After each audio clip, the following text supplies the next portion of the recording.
hot temperatures stress trees out, right? And so one of the difference between these droughts compared to droughts of the past is that these are very hot droughts. So, trees are getting hit not just with a lack of water, but they're also getting hit with really high temperatures. And so those two stresses together can have really big impacts on forest health and growth. And, that makes them very susceptible to other pathogens that drive a lot of the mortality that we see during these events. So bark beetle outbreaks, in some cases funguses, when these trees are simultaneously stressed by extreme heat and extreme drought, they're less able to defend themselves from these pathogens, and they can lead to massive mortality events like we've seen in places like California. So your study found that more than 10% of all the sequoias in the world died in this particular fire.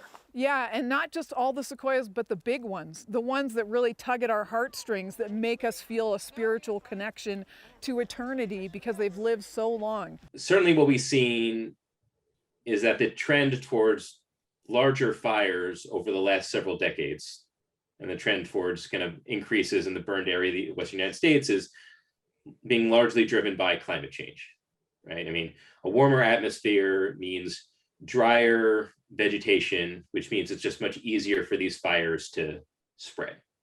We're also seeing changes in ignition. So, most ignitions of fires, most fires are started either purposely or inadvertently by people.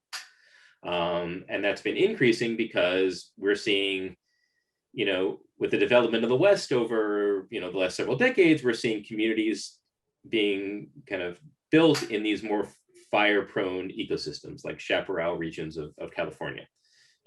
These are areas there, fire is a normal part of the ecosystem, right?